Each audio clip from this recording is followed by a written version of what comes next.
Pues este es un gran invitado para esta noche en el Chamuco TV. Como ves, tú querías un invitado para hablar sobre los primeros 3 años de este gobierno. Él te puede aclarar todas las dudas. Sí, pero a este en concreto, esta versión, lo siento un poquito acartonado. No sé cómo la verán ustedes. Bueno, pues sí, pero pues es que es domingo, son las 8 de la noche. Él se levanta temprano y a estas horas ya no. Ya no mamen.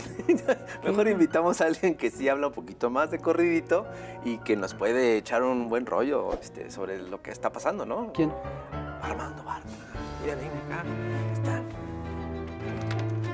Maestro Armando Bartra. Wow. Buenos. Bienvenido. ¿Cómo estás? Bienvenido a verlo. ¿Cómo es acá? Buenas tardes, Pues días, qué gusto noches. verte. ¿Qué son? Noches. Por Es favor. todo. En el Averno no hay tiempo. Exactamente. Excelente. Oye, Armando, pues qué bueno que estás con nosotros. Es un honor. ¿Otra vez? Otra vez. Segunda vez, sí, segunda Bueno, yo vez. no estuve cuando él vino a verlo, la otra vez yo no estuve, pero ahora me da mucho gusto estar aquí. Igual a mí. Oye, estamos a la mitad del sexenio. Acabamos es. de escuchar el tercer informe de gobierno. Se pueden decir muchas cosas, se pueden decir cosas buenas, cosas malas, de eso hablaremos en el programa. Pero yo creo que también podríamos hablar no de lo que ha hecho el gobierno, sino de lo que ha hecho y de lo que está haciendo la sociedad mexicana. ¿Qué es lo que ha hecho en estos 3 años esa sociedad? ¿Cómo ha enfrentado o cómo ha visto o cómo ha recibido o qué es lo que ha hecho frente a un gobierno tan distinto a los anteriores? Claro. Me ganaste el tema. Me ganaste el tema. Sí, definitivamente. Yo creo que hay que hablar de este informe, porque es un informe al legislativo, pero es un informe a la nación, y creo que hay que ver qué es lo que está diciendo y que de lo que está diciendo corresponde a lo que está haciendo este gobierno. Y en términos generales creo que el balance es básicamente positivo, considerando todas las agravantes, el tiradero que nos dejaron los neoliberales, la pandemia y las circunstancias en que se ha vivido. Pero el otro lado, que es el que tú ahora planteas, es el de la sociedad mexicana, una transformación, una cuarta transformación, es una cuarta transformación por abajo y por arriba, es una cuarta transformación desde el gobierno y desde la sociedad. Porque está planteada desde arriba. Exacto. Así O sea, la es, planteó el así es, presidente, pero así es. sí hay una Si les pregunto correspondencia. a ustedes, y eso que son especialistas en el tema, porque a eso se dedican a fastidiar a los políticos y a los que no son políticos, para bien de los políticos y de los que no somos políticos, si a cualquier ciudadano o ciudadana mexicana le pregunta a uno qué es la cuarta transformación, en lo esencial van a decir, es lo que está haciendo el gobierno. Es esto, más esto, más esto, es lo que el gobierno ha prometido y lo que el gobierno está haciendo. Esta es la cuarta transformación. Y la cuarta transformación es lo que estemos haciendo nosotros, los ciudadanos, las ciudadanas, lo que estemos haciendo abajo. Y ahí lo que hay es un informe muy triste. O sea, si la nación tuviera que informarle a la nación, si nosotros, el pueblo, tuviéramos que informarle al pueblo lo que hemos estado haciendo, tendríamos que dar cifras muy, muy pobres, muy limitadas y quizás una disculpa a la nación. La nación no está cumpliendo con la nación, porque la cuarta transformación es lo que hagamos los ciudadanos y las ciudadanas, no lo que haga el gobierno, o no solo lo que haga el gobierno. Es un poco la idea, y es una idea preocupante, porque sobre todo somos conscientes de muchas cosas, de lo que le falta al gobierno, de lo que falla en las políticas públicas, de que los problemas de pobreza y marginación no están resueltos. Vaya, tenemos muchas críticas legítimas y muchas exigencias correctas, pero no somos muy conscientes de que estamos en déficit, no estamos muy conscientes, creo yo que la mayor parte de la ciudadanía, de que algo está faltando, no saben qué. Y esto es grave porque entonces no se va a resolver, es decir, no vamos a hacer algo si no estamos conscientes de que nos estamos olvidando de una tarea. ¿Y a qué se deberá esto? O sea, ¿no será parte de una inercia también que se va recorriendo? No. Porque pues antes era imposible moverse, imposible Me vas a actuar. permitir que te lleve la contraria, pero yo llevo mi antes tiene exactamente 77 años de antes, ¿no? Durante 77 años fue antes. Ajá. Y me estuve moviendo. Desde que cobré conciencia, desde que yo tenía 18 o 20 años, me estuve moviendo. Participé en la creación de 4 organizaciones campesinas, estuve en decenas, cientos, miles de marchas reclamando, exigiendo revolución, exigiendo fin a la represión, libertad de presos políticos. Colaboré con sindicatos, hicimos huelgas. O sea, como mucha gente, pero bueno, todos nosotros pero no es la media tuvimos, poblacional, o sea, pero hace 3 años que dejamos de hacer eso. ¿tú crees? Sí. ¿Pero por qué completamente. lo dejaron de hacer? Esa es la pregunta. Esa es la pregunta, entonces. Pero No. la primera cuestión es que sí me gustaría dejarlo claro. No es que antes no nos dejaban, ahora que sí nos dejan, no sabemos. Antes no nos dejaban y precisamente porque no nos dejaban, creábamos sindicatos, creábamos organizaciones, salíamos a la calle, exigíamos, demandábamos y hasta conseguíamos cosas o frenábamos otras. Ahora que sí nos dejan, como que llegamos a la conclusión de que la tarea es del gobierno. Antes no confiaban. No sé si ustedes, creo que no, porque veo sus caricaturas. Ustedes no creían mucho que digamos, en Peña Nieto, no creían mucho que No. yo sepa, en Calderón, Mucho, ni mucho, en Fox, ni en Cedillo, ni en Salinas, y sin embargo, en ese tiempo había acción política. Ahora creen ustedes un poco más que en Peña Nieto, digamos, en Andrés Manuel, para que no vayan a echarle porras, porque luego pierden ustedes toda la imagen de críticos. Pero yo supongo que podemos creer mucho más en Andrés Manuel hoy que lo que habíamos creído en cualquier gobierno anterior de que yo tenga existencia en México. Sí, sin duda. Y eso es una maldición, porque estamos esperando el gobierno que haga lo que deberíamos hacer también nosotros. Esa es la hipótesis. Es un punto. A ver, a mí, yo centraría la discusión en lo siguiente. Si revisamos lo que ocurrió, digamos, para que llegara al poder el actual gobierno, vamos a ver que hubo cantidad de movilizaciones. El país se movilizó de manera constante y demás. Y muchas de esas movilizaciones recibieron como respuesta represión y aislamiento y campañas de descrédito y todo esto. No es posible que estemos ante... Bueno, quiero decir con esto que una de las tareas que tuvo el proyecto neoliberal, no solamente en México, sino en toda América Latina, fue romper el tejido social y desmovilizar. Y aquí la movilización alcanzó como único canal el que había, que es el electoral. ¿No será que eso es exactamente lo que ocurrió, que se están desperdiciando oportunidades muy importantes, como por ejemplo lo de los sindicatos? Hay una nueva ley. No, se están desperdiciando, esa es la palabra, se están desperdiciando oportunidades que ya hubiéramos deseado en otro momento. Claro. Tú hablas de los sindicatos, tenemos una nueva ley federal del trabajo. Una nueva ley federal del trabajo que establece una serie de libertades y de derechos de parte de los trabajadores para que no tengan por qué admitir un sindicato patronal o un sindicato charro. Puedes ejercer tu derecho a cuestionar al secretario general si lo tienes o a crear un sindicato. ¿Cuántos sindicatos se han creado a partir de la reforma de ley federal de trabajo? Que yo sepa ninguno. ¿Cuántos se han democratizado? Que yo sepa ninguno. ¿Cuántos se han ido a la huelga? Algunos, muy poquitos, quizás el único es el Sindicato Nacional de Trabajadores Minero-Metalúrgicos Similares de la República Mexicana, porque sí se mueven y ellos sí están aprovechando bastante bien la coyuntura y tienen mejoras en sus condiciones laborales, pero en términos generales, el proceso de democratización de los sindicatos, de creación de los sindicatos, la mayor parte de los trabajadores de este país no está sindicalizado porque no te dejaban, no se han creado sindicatos.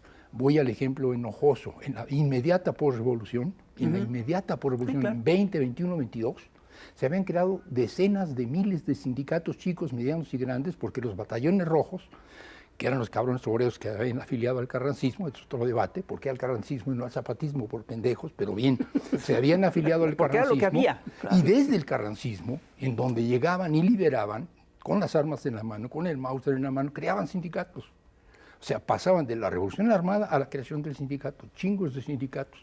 Y de ahí sale la CROM, la Confederación Nacional, Regional Obrera de México.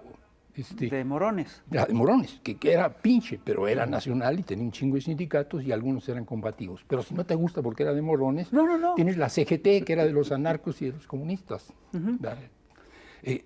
Ahí estaban dos centrales que se formaron en los primeros años de la posrevolución, cuando antes no había sindicatos. Pasaron de no haber sindicatos a haber el chingo de sindicatos. Nosotros pasamos de tener sindicatos charros, tener sindicatos controlados o luchas sindicales reprimidas, el ESME. Hombre, pues ya, ¿para qué queremos sindicatos? El gobierno aumenta los salarios mínimos, perdón por la ironía, pero de eso se trata. Entonces, dejamos pasar la oportunidad y ya llevamos 3 años casi de dejar pasar la oportunidad. Sí, porque además no es el único sector que no se está organizando. No. También está el sector campesino, está el sector Así universitario. Sí, tú estás hablando de los sindicatos. Hay otros sectores que también deberían estarse organizando. Absolutamente. Con campesinos, pues mi tema son los campesinos. Ya. Mira, en la inmediata posrevolución, de un campo que no tenía más organización que el Mauser, no tenía más organización que los ejércitos campesinos, porque eso era lo que había que hacer para derrocar el autoritarismo del gobierno, pasaron a la organización campesina en todos los lugares del país. Comités agrarios, porque si no, no había reforma agraria, tenía que formar un comité.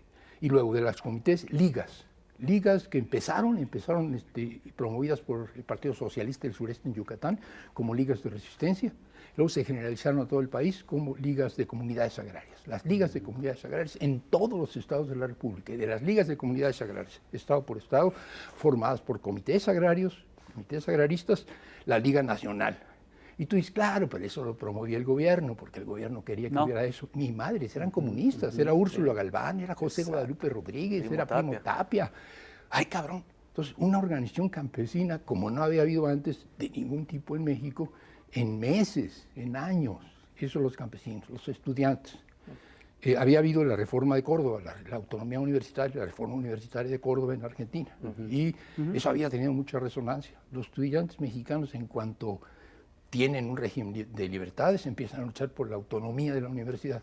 Lo van a lograr a fines de la década, no inmediatamente, pero el movimiento por una reforma universitaria inicia con la segunda década, con la tercera década.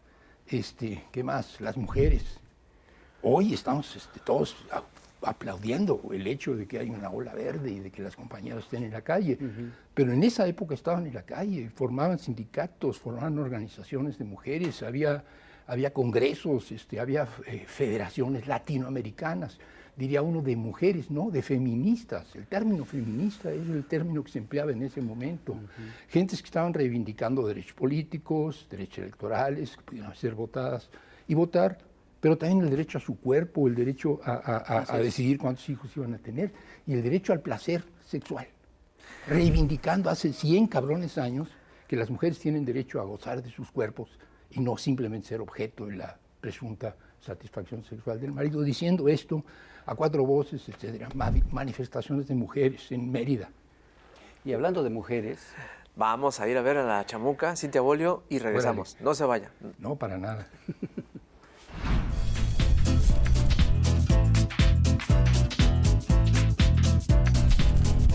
Querido electorado, esta semana se discutió en la Suprema Corte de Justicia de la Nación, otra vez, el incómodo asunto ese de la ILE o interrupción legal del embarazo, vulgos aborto.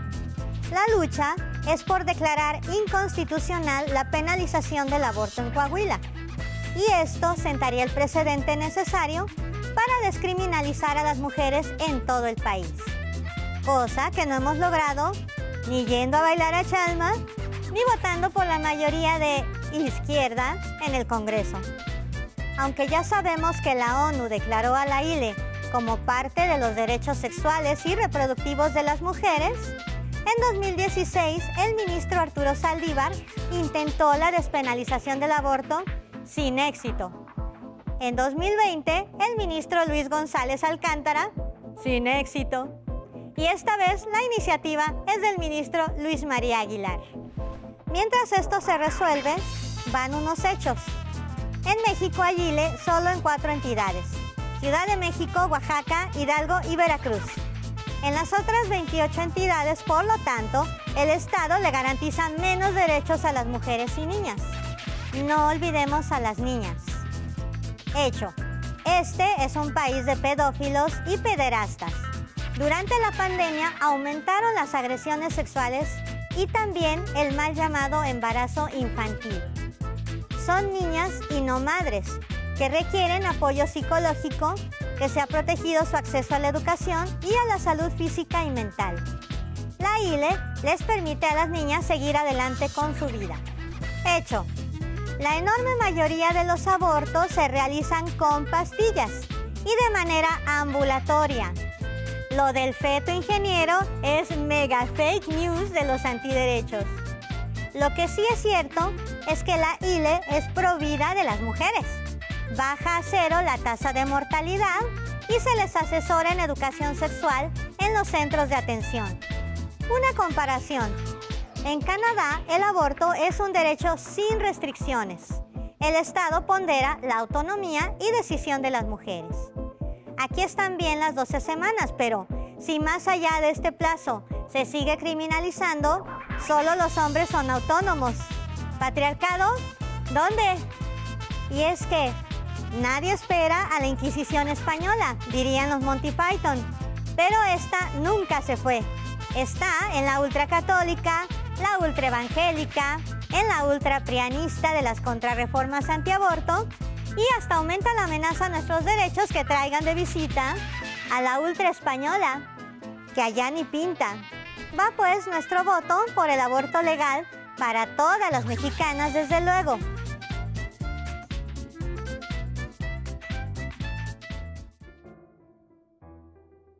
Bueno, estamos aquí platicando ni más ni menos que con Armando Bartra acerca pues, de lo que está ocurriendo con la sociedad mexicana.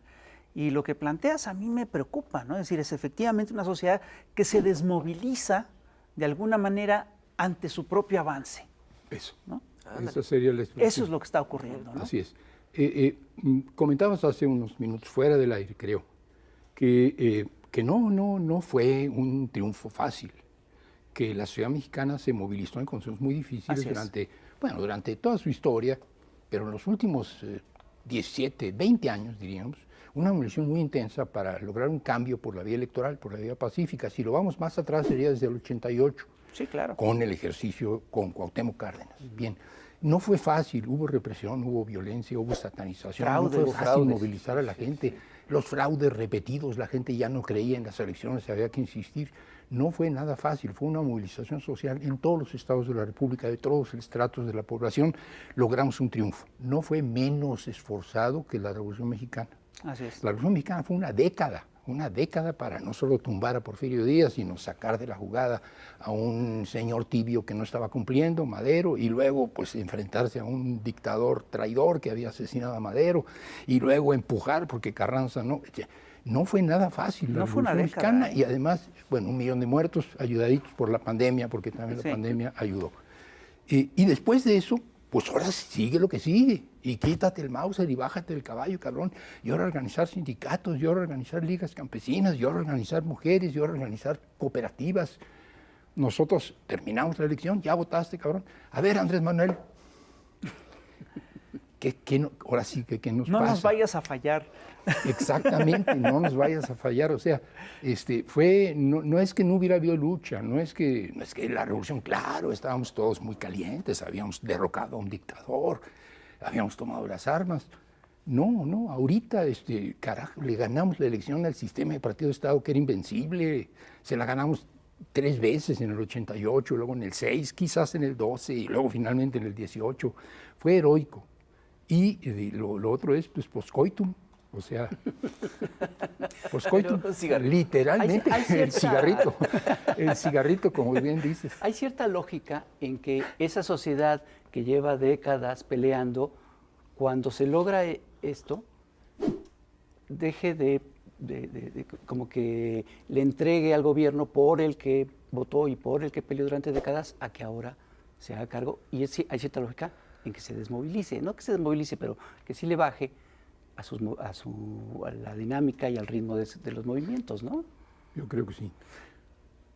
No deja de ser preocupante. O sea, uno puede encontrar explicaciones, es bueno entender el diagnóstico, pero la enfermedad no es menos grave porque uno diga, no, el origen está en esto, en lo otro, ¿sí? Porque además hay un sector muy amplio de la sociedad que no estuvo en estas luchas, que solamente era, espectador, era pasivo, espectador. Sí. O que estuvo nada más en términos, sí, yo voy a votar por Andrés Manuel para que me cumpla.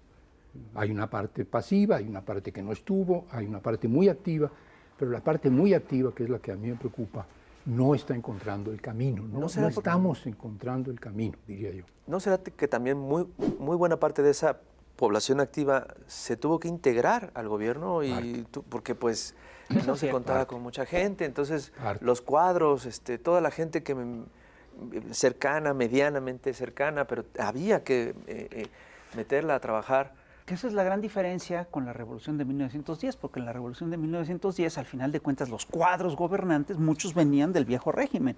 No se cambió un solo juez. Entonces, esto sí puede estar ocurriendo. Pero hay otra cosa que además de esto que me preocupa, y es el hecho de que durante la era neoliberal lo que ocurrió, por ejemplo, es que desmovilizaron a todos los sindicatos, cambiaron incluso la forma de organización de la sociedad, cambiaron la forma de producir para que los sindicatos, por ejemplo, no tuvieran el peso que tenían antes de la era neoliberal. Y sin embargo, yo sí estoy convencido con Armando que ahorita los sindicatos, por ejemplo, tienen una gran oportunidad de democratizarse y no lo están haciendo. ¿Algunos ejemplos muy concretos de esto, Armando? No, es que serían todos los demás menos 2 o 3 excepciones. Pero vaya, pongamos los ejemplos más dramáticos. Yo sé que es políticamente comprometido, pero hay que decirlo. La Coordinadora Nacional de Trabajadores de la Educación. Si hay una organización de carácter sindical, son no trabajadores manuales, sino que son maestros, pero es la organización sindical más extensa, más amplia de este país y la que en las últimas décadas, estamos hablando de los 70s, en que se conforma por ahí, ha dado las batallas históricas, muy importantes. ha dado la batalla contra la reforma educativa y frenó la reforma educativa, no la pudo revertir.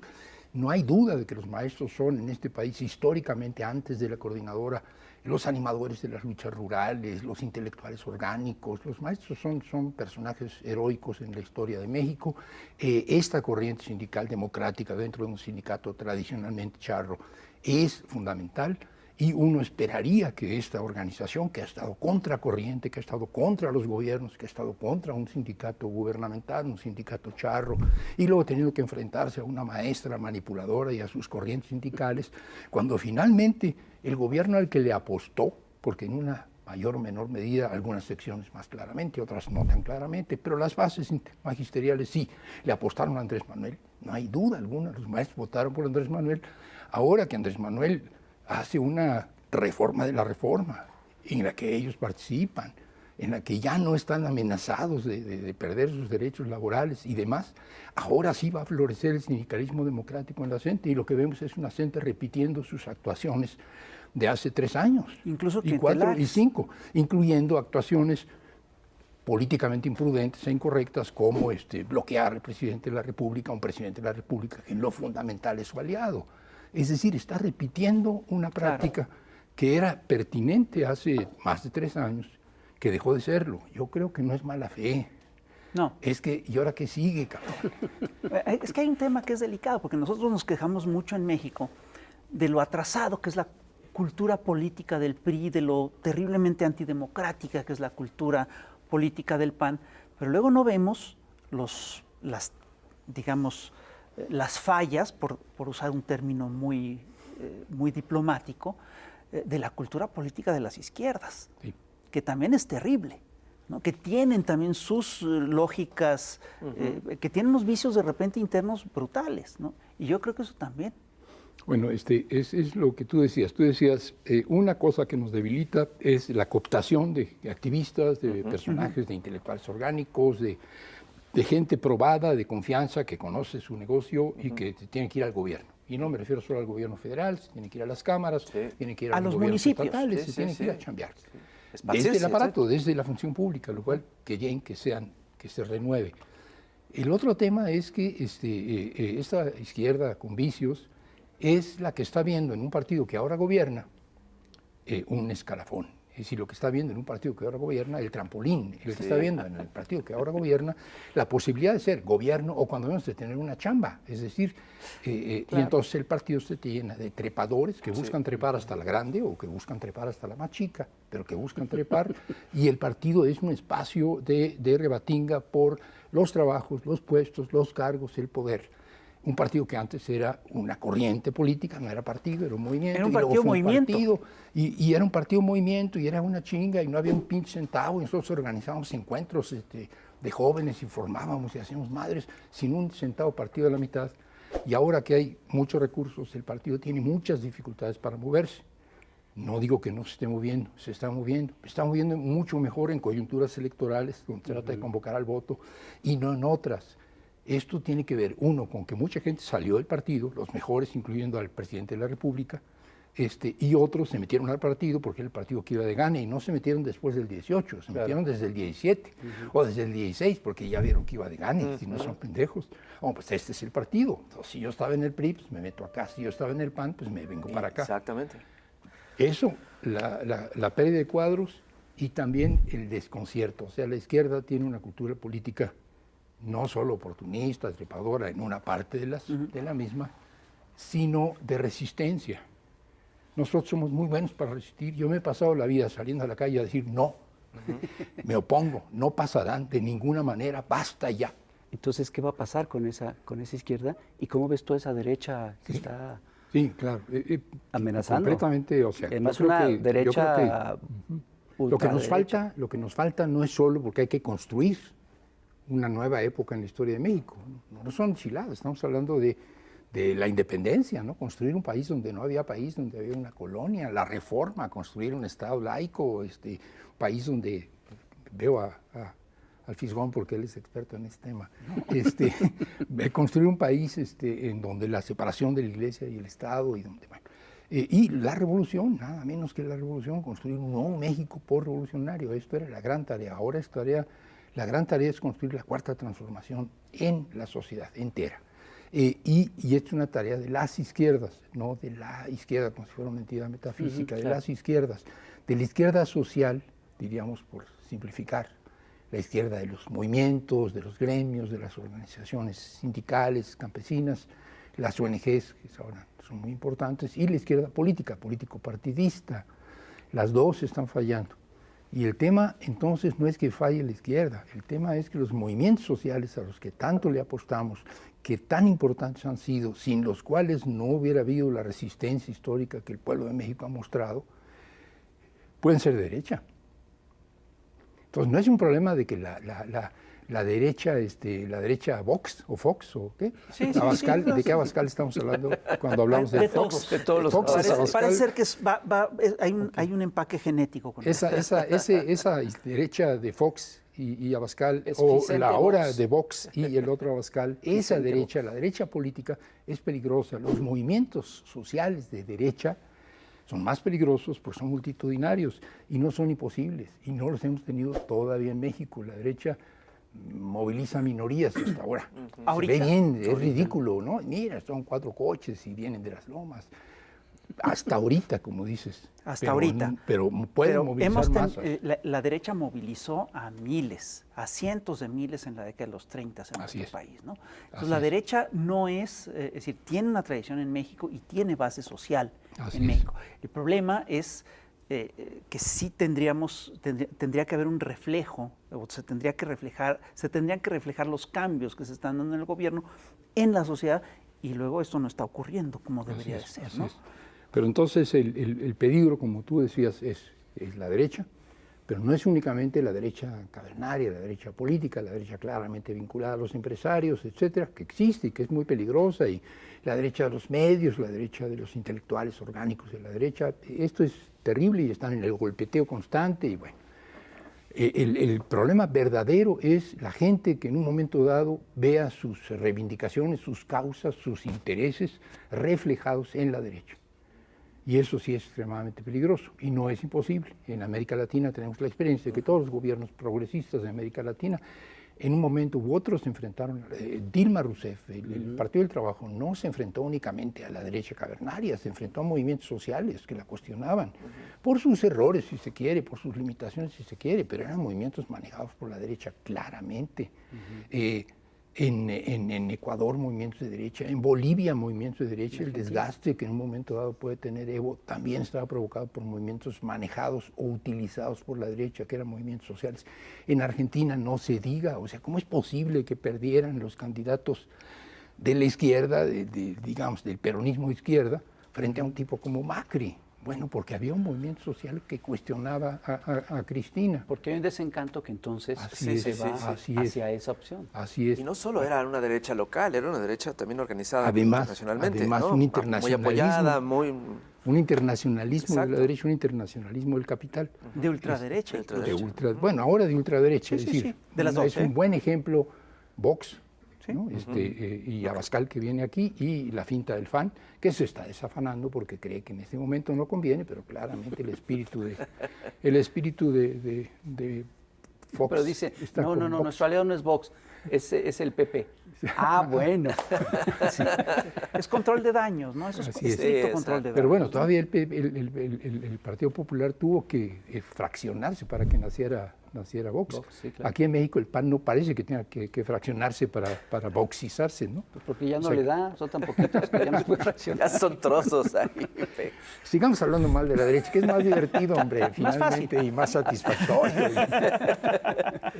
No, hay que hablar mal de la izquierda también. Sí es un problema de que la izquierda, creo que tenemos una dificultad que es ontológica, es el ser mismo de las izquierdas, que nacimos opositores, vivimos opositores, aprendimos a ser opositores y no nos hallamos, como decía el personal, Aro, estoy hablando del personal sí, de no me Guadalajara. hallo, no me Ustedes hallo. son suficientemente viejos como para saber de quién está. No me hallo. Yo, como gente de izquierda, no me hallo.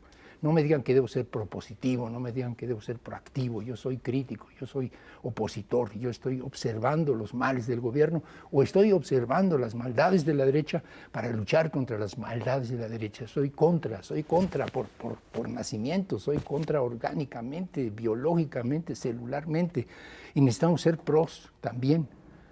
Y es complicado, para la izquierda es complicado, para el movimiento social es complicado, porque luego los pros son propositivos solo en términos de sus reivindicaciones inmediatas. Quiero tal cosa, quiero tal otra, quiero más dinero, quiero más recursos, quiero que la obra pase por acá, que no pase por allá, lo cual está muy bien, pero no es construir un país a partir de eso. Yo sí creo que es una izquierda que sigue siendo contra, a nivel global es contra. Sí. Va bueno, a contrapelo de las lógicas. Sí, sigue habiendo poderes fácticos Sí. intactos. Seguimos en contra, por ejemplo, del poder mediático y del poder económico. Ah, claro, no, eso es bueno, estamos en contra, pero quiero decir, Pero eso no se refleja Pero en, claro, en la construcción de Y sindicatos, hay no se una refleja en la- responsabilidad ya Sí. de construcción de un es país. decir, el fuerte de nuestra formación, yo creo que la gente que somos de izquierda, es la indignación con un orden que veíamos injusto desde muy pequeños y decíamos no puede ser que pasen esas cosas, no puede ser que la gente se muera de hambre, no puede ser que haya gente tirada en las calles, y ya luego empezás a enterarte, y no puede ser que los maestros sean maltratados, Claro. no puede ser.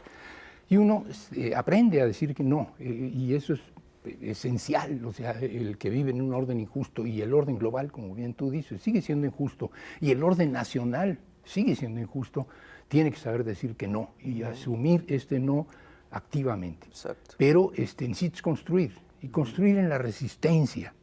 Entonces hemos construido en la resistencia, yo decía hace un rato, ya en el programa todavía en tele, que habíamos construido en la resistencia, habíamos formado sindicatos cuando no podías, habíamos formado organizaciones campesinas cuando no las pelaban, habíamos hecho movimientos cuando los reprimían, habíamos formado activistas cuando los metían a la cárcel o los mataban.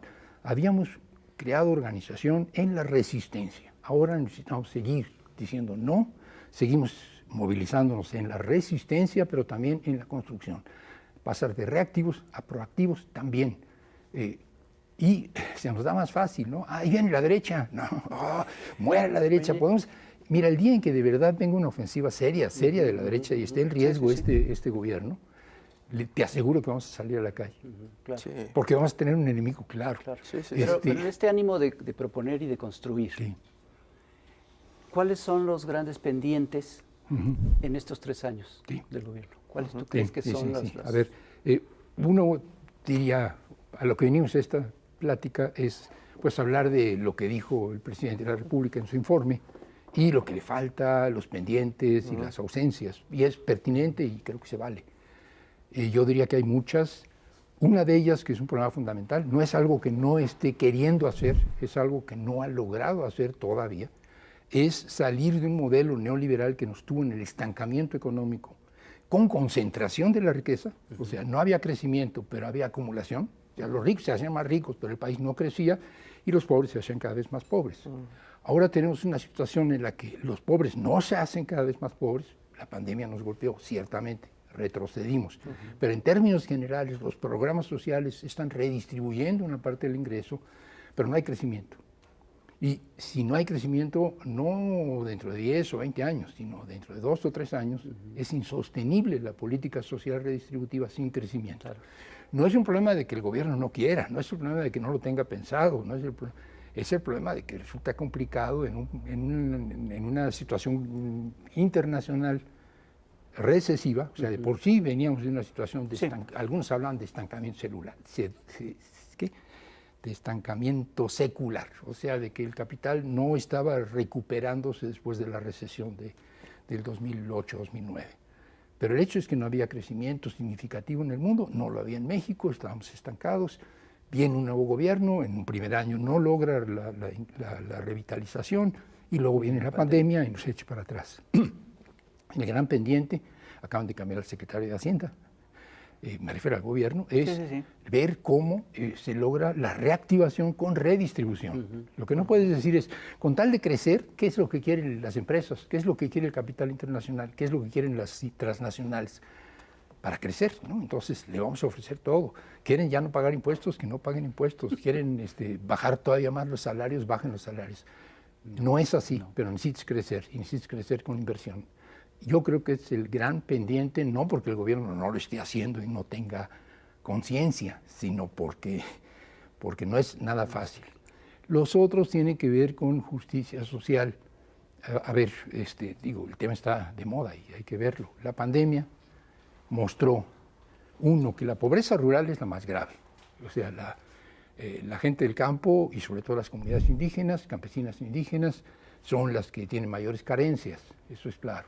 Las regiones predominantemente indígenas y campesinas son las de mayores carencias, hay que considerar ahí. Pero el golpe de la pandemia no fue ahí, el golpe de la pandemia fue más en los pobres de las ciudades.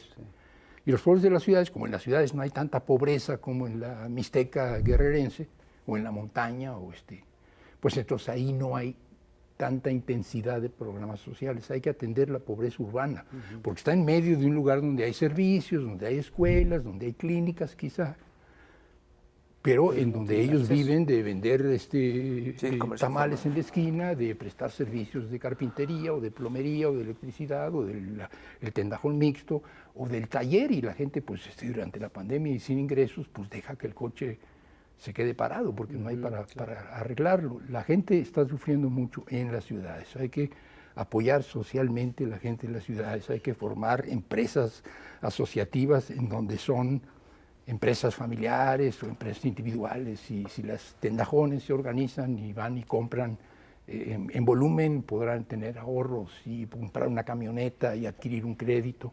Hay mucho que hacer en la pobreza urbana y no solo en la pobreza rural. Sistemas de cooperativas y demás. Claro. Y la otra es la gente que pierde el empleo y pierde el ingreso y se muere de hambre porque no hay nada, no hay compensación, no hay seguridad social.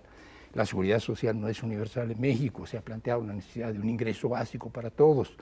Lo que ha hecho el gobierno es generalizar mucho el apoyo a los viejitos, el apoyo a la gente como yo, que lo necesita, porque hay otros que no lo necesitamos por fortuna. Sí, porque se dice que es regresivo, o sea, en verdad no creo que esté yendo ese dinero al bolsillo de Slim, del apoyo a los viejos, a la gente mayor.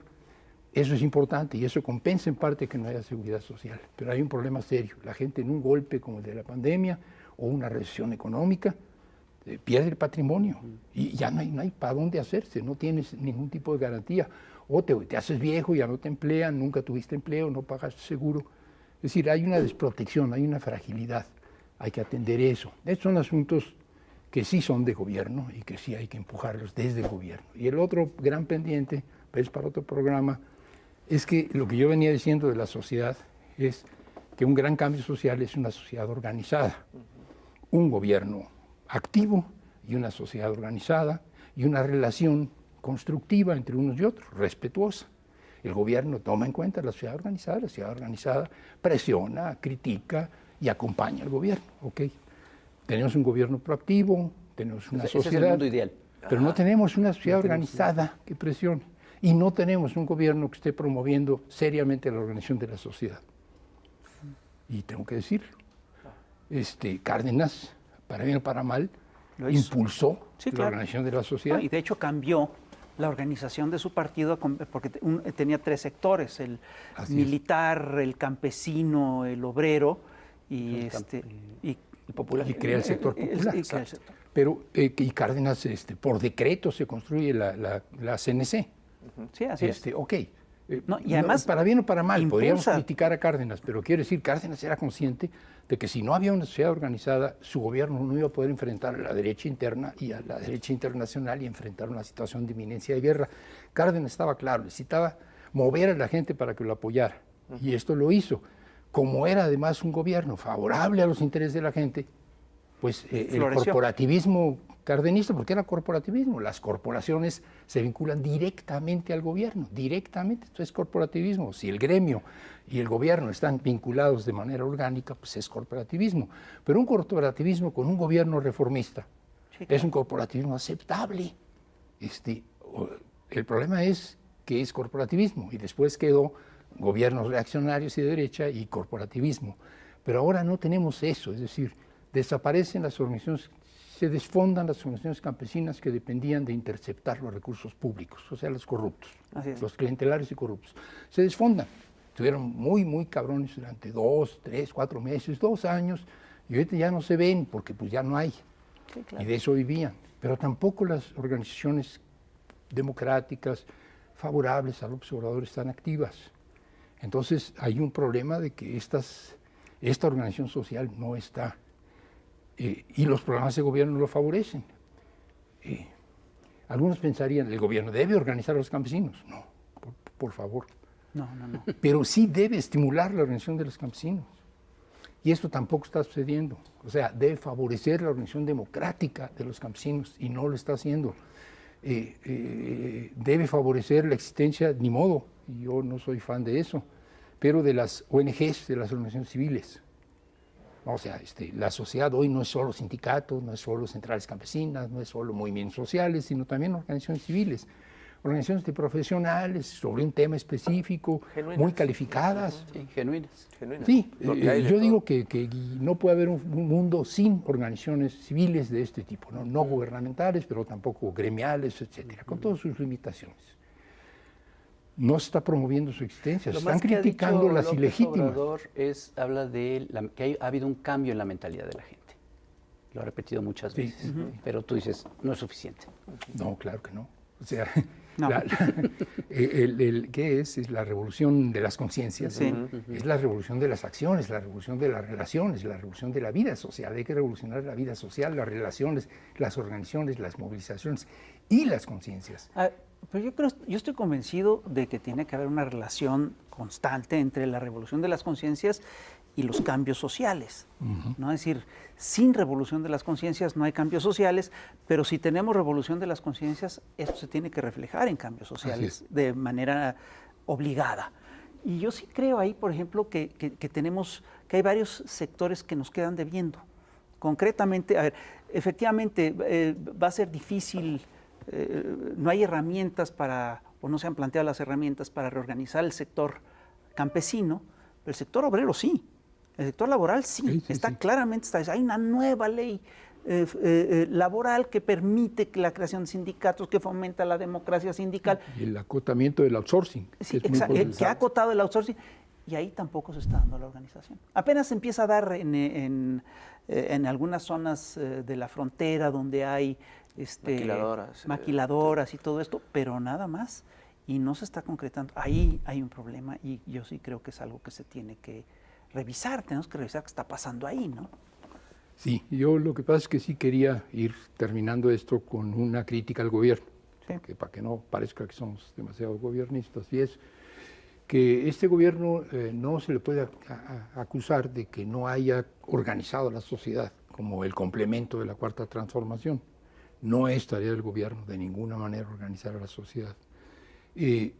Sí podemos reclamar que no haya habido este proceso del que tú hablas, Rafael, en el sentido de aprovechar los cambios legislativos para un proceso de democratización y creación de sindicatos, aprovechar políticas públicas favorables al campo, de soberanía alimentaria, para fortalecer las organizaciones campesinas, etc.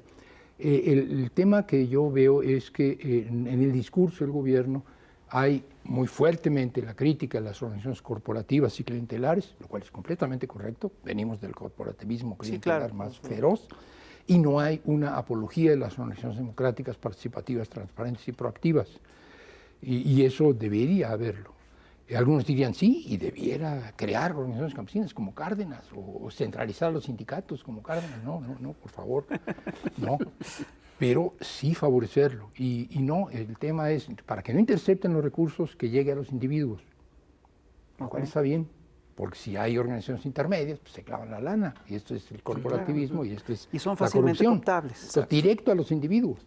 Pero los individuos no pueden aprovechar los recursos públicos de la misma manera como individuos si no están organizados. Porque entonces le sacas provecho, porque entonces le haces inversión, porque entonces juntas los poquititos que te están dando con el programa de producción para el bienestar, lo juntas y haces una empresa productora de fertilizantes, o te compras un camión y comercializas tus productos, o lo que se te ocurra. Necesitas organización. No se está favoreciendo esta organización con fuerza. Está considerada en los programas para el campo en particular, tanto en Producción para el Bienestar como en Sembrando Vida, está la idea de formar cooperativas. En Sembrando Vida muy claramente está la idea de formar cooperativas. Pero no basta, no basta. Es un fuerte impulso de la organización. Sin la organización los esfuerzos del gobierno se quedan cortos. Una sociedad organizada, la riqueza de una sociedad es su organización. Y la maldición del viejo régimen es que corrompió a la organización social. Así es. La debilidad del nuevo régimen es pensar que puede operar la cuarta transformación sin organización social. Entonces, la organización social es la riqueza, corromper a la organización social es la mayor maldición del viejo régimen, la no complementariedad entre la acción pública del gobierno y la de la acción social pueden ser la mayor debilidad del nuevo gobierno. Tú tienes un símil con lo del elefante reumático que es el Estado, ¿no? Sí, absolutamente, sí, la elefanta artrítica. Por ahí el fisgón dice que paralítica, no exageremos, no. O sea, la Nada más sociedad, artrítica, la o sociedad si quieres tendría que reumática. movilizar a una elefanta. Así es.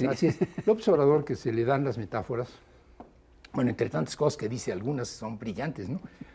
Perdón, me va a regañar, no. Pero algunas son verdaderamente brillantes. Mi tarea en este gobierno es sentar las bases de la cuarta transformación. Ya lo dijo insistentemente. No me digan que esto es la cuarta transformación. No, dice que ya Están se sentaron. Sentando las bases. Ajá, ya. Dice que ya están sentados. Sí, bueno, pues, me quedan 3 años para acabar de sentarlas, ya que estén bien sentaditas, yo ya me puedo retirar a Palenque. Ok, sentar las bases significa mover al elefante reumático, esa es la metáfora, que es el Estado mexicano. Somos un gobierno, pero un gobierno tiene un aparato, tiene una constitución, tiene leyes, tiene instituciones, tiene prácticas públicas, tiene funcionarios, tiene estructura. Burocracia. Y esto tiene que moverse, porque si no lo movemos, entonces no sirve de nada. Quedamos en un cambio de gobierno, no en un cambio de régimen y no en una cuarta etapa histórica de este país. Ok, entonces hay que mover al elefante reumático, que es el Estado mexicano. Es un Estado patrimonialista, es un Estado corrupto, es un Estado clientelar, es un Estado ineficiente, es un Estado que no es transparente. Todo lo que sabemos del Estado mexicano, hay que reactivarlo, hay que moverlo. Es un elefante, sí, es enorme, poderoso, y hay que moverlo. Pum, Lleno de vicios. pum, pum, pum, pum, pum. Y cuando se empiece a mover este pinche elefante, no hay quien lo pare. Yo he dicho, bueno, ¿y la sociedad qué, papá? O sea, hay una elefanta, el Estado, macho, elefante, y la sociedad mexicana, mujer, una elefanta más grande todavía que la del Estado, no hay duda. Sí, claro, hombre. Una elefanta más poderosa, y una elefanta artrítica, que no se mueve. Si no movemos la elefanta social, Que se mueve en partes. O sea, hay sectores de esa elefanta que sí se mueven, que sí están, pero el es tan nivel grande. o sea, mueve la colita, la oreja izquierda de vez en cuando. Y luego lo hace de manera disfuncional. Y además, o sea, en lo esencial la elefanta está echadota. Pero una pregunta. Lo que nos estás diciendo con todo esto no es que esa es una tarea para los próximos 3 años. Es una absoluta tarea para los Y no próximos solo los 3 años. próximos 3 años. No, Es una tarea para siempre, pero para quiere siempre. decir, si queremos que el elefante reumático no tenga un nuevo entrenador de Claro. derecha y entonces le diga, échate, Exactamente. cabrón, y vuelva a echar al elefante reumático, que es el Estado mexicano, si no queremos un cambio de régimen, un cambio de gobierno desfavorable al cambio de régimen y al cambio de etapa histórica, si no queremos eso, Necesitamos que la elefanta artrítica se mueva en lo que nos resta de sexenio, se mueva más, se mueva mejor, se mueva de manera más generalizada. Más articulada, más no fuerte. absolutiza, porque estamos en un Sí, diálogo, claro. digamos, en corto. Uno podría matizar, hay muchas cosas buenas que están sucediendo socialmente, hay un movimiento de mujeres muy intenso, no necesariamente tiene toda la agenda completa que uno desearía en un movimiento de mujeres, pero lo tiene y es importante. Vaya, hay un movimiento muy enérgico de ciertos sectores de la cultura que se ven no reconocidos en este gobierno y que exigen y que demandan y que quieren más interlocución y que no ven en la Secretaría de Cultura Federal respuesta suficiente. O sea, hay estos movimientos. Sería otro pendiente, ¿no? La cultura. La cultura. Hay un movimiento de ambientalistas que no encuentra una respuesta suficientemente satisfactoria. Una parte de este ambientalismo es un fundamentalismo ambientalista que lo único que quiere es criticar gobiernos sin encontrar alternativas, pero otros no. Entonces, hay pendientes con el ambientalismo, hay pendientes con las cuestiones de género, hay pendientes con las cuestiones de cultura, pero si no se da el tema de un ambientalismo que no sea cualquier cosa que sea mega, me opongo porque sí y me amparo. Entonces estás del lado de los empresarios, ¿no? Va a haber un aeropuerto en Santa Lucía, pues yo me amparo. Oye, pero ya hay 150 amparos de los empresarios, pues yo me sumo. O sea, no puede ser ese ambientalismo, no puede ser un ambientalismo que finalmente juega con la derecha, pero sí se requiere un movimiento ambientalista como el que puede generarse y una respuesta del gobierno más intensa de la que ya de por sí ha tenido, que no ha sido desfavorable, el haber puesto durante un rato a una gente tan conocida, tan emblemática como Víctor Toledo, en el ámbito de la Secretaría de Medio Ambiente, fue muy bueno. Pero todo esto, que no está mal, si no se logra una movilización más generalizada, vamos a tener ya se ha dicho repetidamente, un 2024, en donde lo que tú vas a ofrecer es, queremos a alguien que sea como Andrés Manuel, que dé mañaneras como Andrés Manuel, que haga chistes como Andrés Manuel, y que sea como Andrés Manuel, pero que ya no puede ser Andrés Manuel porque él va a estar en la hamaca ahí en Palenque. En Palenque. ¿No? No, ¿Y qué queremos que siga en los próximos? Pues lo mismo. No puede ser. Después de 3 años de sentar las bases, empiezas a hacer otras cosas que ya no son sentar las bases. ¿Cuáles son estas otras cosas? No está claro, no hay un diálogo social de qué es lo que sigue. Hay algunos reclamos. ¿Por qué no hace una reforma fiscal? Bueno, porque creo que no es la correlación de fuerzas en este momento y no es oportuno. Pero la reforma fiscal es una necesidad estratégica de este país. O sea, si los ricos no pagan más, el gobierno nunca va a tener la posibilidad de sacársela en sus proyectos. Ok, hay que pensar en la reforma fiscal, quizás para lo que nos queda sexenio o quizás para después. Muy bien, sí, pero hay que empezar a plantearlo desde ahorita. Una de las cosas de la siguiente fase de la cuarta transformación va a ser una reforma fiscal más radical, un impulso a la economía social y solidaria. No queremos una economía empresarial en todo y por todo, no queremos que las empresas que sí responden sean empresas que organizan el ejército y la armada. No puede ser que las empresas de Estado sean el ejército y la armada. Queremos un sector social poderoso, queremos cooperativas y la chingada. Bueno, este es nuestro proyecto ahora y así. Un proyecto para la próxima etapa de la cuarta transformación es un proyecto que no puede surgir solamente del gobierno, que este gobierno lo que tiene es un programa sexenal. Claro. Si lo que vamos a hacer, si volvemos a ganar la elección dentro de... No le toca a él, le toca, o sea, nos toca a nosotros, a la sociedad, no para decirle, es que no estás haciéndolo todo, es que, ¿cuál? ¿No hemos superado el neoliberalismo? Pues no, hemos sentado las bases. ¿Qué es lo que nos falta? Esto y esto y esto. Y a lo más sí se nos ocurre exigir que, por ejemplo, hubiera un sindicato de caricaturistas y que se les pagara y tuvieran seguro social y tuvieran acceso a la... No, eso no. No me toques ese vals. No. A lo que voy es, yo quizás tenga claro qué quiero yo en mi barrio, en mi colonia. Lo que hace falta es que los arbolitos que sembraron y que no los han regado, pues los vayan a regar para que crezcan. Y lo que yo quiero es, pues, tener seguro social, y lo que yo quiero es que, pues, una jornada de trabajo regular, y lo que yo quiero es... Pero no es lo que yo quiero, es lo que queremos. Pero cada uno, pero necesitamos un proyecto de país. Entonces, a lo que llegamos como movimientos sociales, esa es la reivindicación particular, lo cual está muy bien. ¿Quién va a saber lo que se requiere sino aquel que lo está padeciendo? Pero un proyecto de país no se construye así. Entonces, esa es otra tarea. Un proyecto de país implica, primera etapa, sentar las bases, 6 años. 3 años, vamos a ver si hay repetición, entonces eran otros 3 años con el aval de la ciudadanía que dijo, síguele Andrés Manuel, ok, ¿qué puedo hacer en los 3 años que me quedan? ¿Hasta dónde llegué? ¿Y qué sigue los 3 años, 6 años que sigan? O 3 y 3. Sí me estoy explicando. Perfecto. No estamos reflexionando sobre esto. No, y siga lo que sigue en el gobierno, si Así es. Lo Así importante es la sociedad. Así es. Y si así la sociedad se lo plantea claramente, vuelves a ganar desde la izquierda del gobierno. Si no, Si no, no. no. Y si O lo vuelves podrás a ganar ganar es nada más coyunturalmente y luego lo por, pierdes. Exacto. alguna magia, ¿no? De que diga, pues yo sí desde la hamaca sí le voy a hablar al oído al candidato. Ah, bueno, si tú nos garantizas que le vas a hablar al oído del candidato, o sea, no podemos seguir ganando elecciones por Andrés Manuel, no puede ser. No, ya no. Pues Señor a mover Armando a la Bartra, elefanta. veterinario de 2 elefantes. Un elefante y un elefante, hay que, por favor, la ola verde te va a satanizar. Dijiste 2 elefantes, un elefanta y un elefante. Un elefante y un elefante. El elefante no se puede. Un elefanta y un elefanto.